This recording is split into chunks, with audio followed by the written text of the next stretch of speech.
श्री राम द्विचत्वारिंश सर्ग। राजा दशरथ का पृथ्वी पर गिरना, श्री राम के लिए विलाप करना, कैकेयी को अपने पास आने से मना करना और उसे त्याग देना, कौसल्या और सेवकों की सहायता से उनका कौसल्या के भवन में आना और वहां भी श्री राम के लिए दुख का ही अनुभव करना।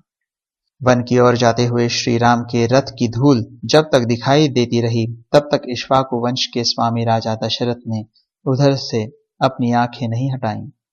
वे महाराज अपने अत्यंत धार्मिक प्रिय पुत्र को जब तक देखते रहे तब तक पुत्र को देखने के लिए उनका शरीर मानो पृथ्वी पर बढ़ रहा था। वे ऊंचे ऊंचे उठकर उनकी ओर निहार रहे थे। जब राजा को श्री राम के रथ की धूल भी नहीं दिखाई देने लगी तब वे अत्यंत आर्त और विषादग्रस्त हो पृथ्वी पर गिर पड़े। उस समय उन्हें सहारा देने के लिए उनकी धर्मपत्नी कौसल्या देवी दाहिनी बाह के पास आई और सुंदरी कैकेयी उनके वाम भाग में जा पहुंची। कैकेयी को देखते ही नए विनय और धर्म से संपन्न राजा दशरथ की समस्त इंद्रियां व्यथित हो उठी। वे बोल उठे, पापपूर्ण विचार रखने वाली कैकेयी, तू मेरे अंगों का स्पर्श न कर, मैं तुझे देखना नहीं चाहता। तू न मेरी भार्या है और न बांधवी। जो तेरा आश्रय लेकर जीवन निर्वाह करते हैं मैं उनका स्वामी नहीं हूं और वे मेरे परिजन नहीं हैं। तूने केवल धन में आसक्त होकर धर्म का त्याग किया है, इसलिए मैं तेरा परित्याग करता हूं। मैंने जो तेरा पाणी ग्रहण किया है और तुझे साथ लेकर अग्नि की परिक्रमा की है, तेरे साथ का वह सारा संबंध इस लोक और परलोक के लिए भी त्याग देता हूं। तेरा पुत्र भरत भी यदि इस विघ्न बाधा से रहित राज्य को पाकर प्रसन्न हो तो वह मेरे लिए श्राद्ध में जो कुछ पिंड या जल आदि दान करे वह मुझे प्राप्त न हो। तदनंतर शोक से कातर हुई कौसल्या देवी उस समय धरती पर लौटने के कारण धूल से व्याप्त हुए महाराज को उठाकर उनके साथ राजभवन की ओर लौटी।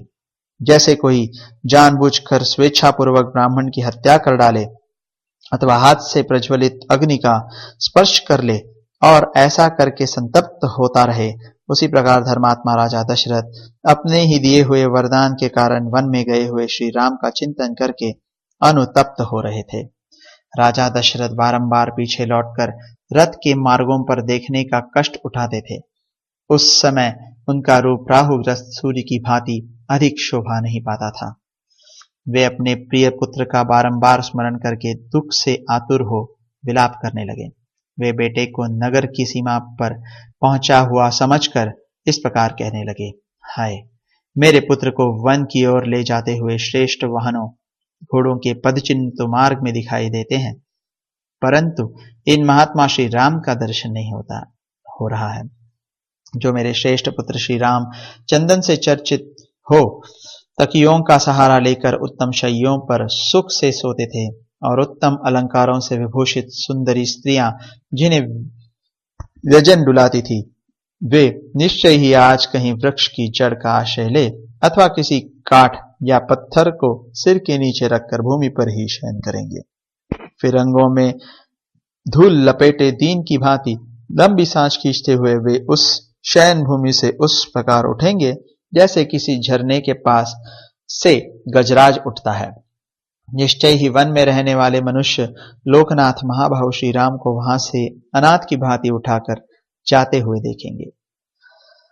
जो सदा सुख भोगने के ही योग्य है वह जनक की प्यारी पुत्री सीता आज अवश्य ही कांटों पर पैर पड़ने से व्यथा का अनुभव करती हुई वन को जाएंगी। वह वन के कष्टों से अनभिज्ञ है। वहां व्याघ्र आदि हिंसक जंतुओं का गंभीर तथा रोमांचकारी गर्जन तर्जन सुनकर निश्चय ही भयभीत हो जाएगी। अरे कैकेयी, तू अपनी कामना सफल कर ले और विधवा होकर राज भोग। मैं पुरुष सिंह श्री राम के बिना जीवित नहीं रह सकता। इस प्रकार विलाप करते हुए राजा दशरथ ने मरघट से नहाकर आए हुए पुरुष की भांति मनुष्यों की भारी भीड़ से घिरकर अपने शोकपूर्ण उत्तम भवन में प्रवेश किया। उन्होंने देखा अयोध्यापुरी के प्रत्येक घर का बाहरी चबूतरा और भीतरी भाग भी सूना हो रहा है, क्योंकि उन घरों के सब लोग श्री राम के पीछे चले गए थे। बाजार हाट बंद है।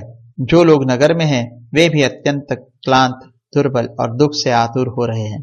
तथा बड़ी बड़ी सड़कों पर भी अधिक आदमी जाते आते नहीं दिखाई देते हैं। सारे नगर की यह अवस्था देखकर श्री राम के लिए ही चिंता और विलाप करते हुए राजा उसी तरह महल के भीतर गए जैसे सूर्य मेघ की घटा में छिप जाते हैं। श्री राम, लक्ष्मण और सीता से रहित वह राजभवन उस महान अक्षोभ्य जलाशय के समान जान पड़ता था जिसके भीतर के नाग को गरुड़ उठा ले गया हो। उस समय विलाप करते हुए राजा दशरथ ने गदगद वाणी में द्वारपालों से यह मधुर, अस्पष्ट, दीनता युक्त और स्वाभाविक स्वर से रहित बात कही। मुझे शीघ्र ही श्री राम माता कौशल्या के घर में पहुंचा दो, क्योंकि मेरे हृदय को और कहीं शांति नहीं मिल सकती। ऐसी बात कहते हुए राजा दशरथ को द्वारपालों ने बड़ी विनय के साथ रानी कौशल्या के भवन में पहुंचाया और पलंग पर सुला दिया। वहां कौशल्या के भवन में प्रवेश करके पलंग पर आरूढ़ हो जाने पर भी राजा दशरथ का मन चंचल एवं मलिन ही रहा। दोनों पुत्र और पुत्रवधू सीता से रहित भवन राजा को चंद्रहीन आकाश की भांति श्रीहीन दिखाई देने लगा। उसे देखकर पराक्रमी महाराज ने एक बाह ऊपर उठाकर उच्च स्वर से विलाप करते हुए कहा, हा राम, तुम हम दोनों माता पिता को त्याग दे रहे हो। जो नरश्रेष्ठ 14 वर्षों की अवधि तक जीवित रहेंगे और अयोध्या में पुनः लौटे हुए श्री राम को हृदय से लगाकर देखेंगे, वे ही वास्तव में सुखी होंगे।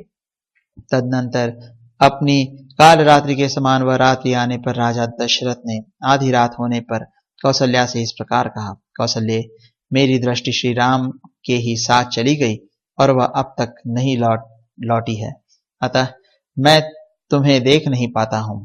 एक बार अपने हाथ से मेरे शरीर का स्पर्श तो करो। शैया पर पड़े हुए महाराज दशरथ को श्री राम का ही चिंतन करते और लंबी सांस खींचते देख देवी कौशल्या अत्यंत व्यथित हो उनके पास आ बैठी और बड़े कष्ट से विलाप करने लगी। इस प्रकार श्री वाल्मीकि निर्मित आर्ष रामायण आदि काव्य के अयोध्या कांड में 42वां सर्ग पूरा हुआ।